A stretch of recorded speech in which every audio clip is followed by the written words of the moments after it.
આપણે બધા ભાગશાળી છીએ કે દાસ બાપા પૂજ્ય સદારામ બાપા વતી અહીંયા એ જગ્યાથી આપણને આશીર્વાદ આપવા માટે અહીંયા પધાર્યા છે. તો એમનો પણ આપણે હૃદયથી ખૂબ ખૂબ આભાર અને ધન્યવાદ માનીએ. બધા સ્ટેજ ઉપર ઉપસ્થિત તમામે તમામ આગેવાનો, વડીલો, બધાના નામ લઈએ કયા એવા છે તમામે તમામ આગેવાનો. અમારા ધારાસભ્યો ત્રણેય એવા છે ને કે વિધાનસભાની અંદર જિલ્લાના માટે કરીને પ્રશ્નો પૂછવા માટે, ત્યાં આગળ વિધાનસભામાં પ્રશ્નોના ઉકેલ આવે માટે મારે અનેક વખત એમને વિધાનસભામાં રજૂઆત કરતા હું સાંભળું છું.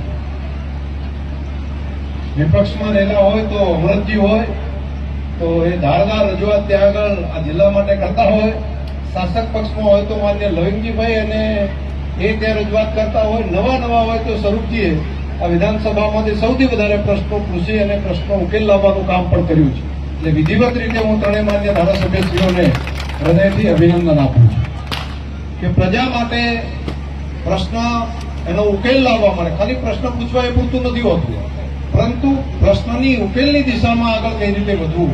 નહીં તો રજૂઆત તો બધી કરીએ કાંઈ, પરંતુ રજૂઆત કર્યા પછી એનો ઉકેલ લાવવાની દિશામાં અમાન્ય ત્રણેય ધારાસભ્યશ્રીઓ સક્રિયતાપૂર્વક જે અહીંયા ભૂમિકા ભજવે છે અને અહીંયા ત્રણેય ઉપસ્થિત છે ત્યારે ત્રણેય મિત્રોને હૃદયથી ખૂબ ખૂબ અભિનંદન પણ આપું છું.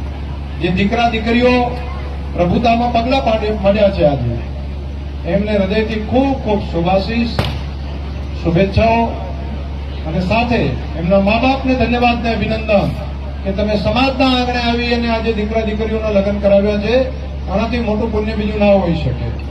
કેમ કે આ સમાજના આંગણે છે ત્યારે જ માન્ય ધારાસભ્યશ્રીઓએ વાત કરી એ પ્રમાણે આ સ્ટેજ ઉપર આટલા બધા આગેવાનો છે. એ તમને શુભેચ્છા આપવા ઘરે ન આવી શકે એક લગ્ન કર્યો હોત તો, પરંતુ સામૂહિક રીતે સમાજના આંગણે છે ત્યારે તમને બધાને આટલા બધા આશીર્વાદ આપવા માટે પણ આવ્યા છે. તમને જીવનની અંદર ખૂબ સફળતા મળે, સુખ સમૃદ્ધિ મળે એવી હૃદયથી ખૂબ શુભકામનાઓ. અને આજે તંત્રી અમારે માપનું બોલ્યા એટલે તમને અભિનંદન. આવું માપનું રાખજો. તમે થોડા કડક પડો છો બધા તંત્રી, મારે તો કહેવાય. તમે કામ ખૂબ સરસ કરો છો, તમે શિક્ષણ માટે જીવ બાળીને કામ કરો છો, દીકરીઓ માટે ભણાવવાનું કામ પણ તમે આટલું બધું સરસ આખી ટીમ કરો છો. એમાં કોઈ વાત પેલું નથી પિરાજી, પણ થોડા બોલવામાં થોડા કડક છે, એમાં થોડા સુધારો કરજો એવી મારી અપેક્ષા છે.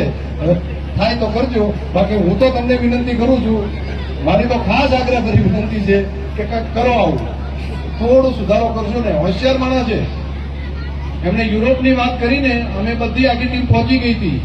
એમને કઈ નું કઈ વિષય પાસપોર્ટ ને વિઝામાં પ્રશ્ન હતો, તો 2-4 દિવસ મોડું થયું. તો પછી વાત કરી મને કે સાહેબ તમે યુરોપની ટીમમાં આપણી ટીમ જાય છે બધી ડેરી નહીં, તો મેં ક્યારે જીવનમાં યુરોપ જોઈશ, હું ક્યારે આટલા બધા દેશ જોઈશ, તો જર્મની હું ક્યારે જોઈશ, હું બાકીના દેશો ક્યારે, સ્પેન હું ક્યારે જોઈશ. તો મારે તો ઈચ્છા છે મારે આપવું છે. હવે સરકાર ત્યાંની સરકાર બીજા આવે તો અવાય યુરોપની, એટલે પછી પાસપોર્ટમાં પાછા નાના મોટા ડખાતો હોય એટલે પાસપોર્ટ પછી વિઝા લેવાના, વિઝા ત્યાંથી યુરોપમાંથી મળ્યા અને પછી એકલા વિમાનમાં બેસીને 2 ફ્લાઇટો બદલીને, એક વચ્ચે દુબઈ કદાચ હતું કે, અને ત્યાંથી શેખ જર્મની સુધી માણસ એમને બીજી ભાષા ફાવે નહીં તો પણ ત્યાં પહોંચી ગયા અને સમયસર ત્યાં આવ્યા અને અમારી સાથે પણ ઘણો બધો અભ્યાસ પણ કર્યો હતો. એટલે મારે આજે યાદ પણ કરાવવું પડે કે કોટા ઉચ્ચ હોય ને એટલે નવીનજી ઘણી વખત કોટા ઉચ્ચથી માણસ ઘણું કરી શકે. તો આવા એક આગેવાન તરીકે છે, અંતુજી કોટા સુધી તો ખૂબ છે, ખાલી બોલવાનું થોડું ધ્યાન રાખે હરકું થઈ જાય અને કોશિશ કરશો. કોશિશ કરને વાલે की कभी हार नहीं होती. એટલે સારા કામ માટે કોશિશ કરો એટલે થશે. અને બીજું તમે, હું ભાઈ સ્વરૂપજીભાઈને અભિનંદન આપીશ કે એમને શિક્ષણ માટે 11 લાખ રૂપિયા દાન આપવાની જાહેરાત કરી. અમને હૃદયથી ખૂબ અભિનંદન. આ શિક્ષણના કામ માટે સારો નિર્ણય તમે કર્યો અને સારું કામ આગળ વધતું હોય ને એમાં કંઈ મારા લાયક પણ કંઈ હોય તો મને કહેજો. હું ધારાસભ્ય અહીંયા નથી, ધારાસભ્ય તરીકે થરાદ છું, પણ કોઈ રાજ્યસભાના સભ્યને કે એમને કોઈને કહેવું હોય તો કહીને પણ વ્યવસ્થા તંત્રી અમે કરાવી શકીએ.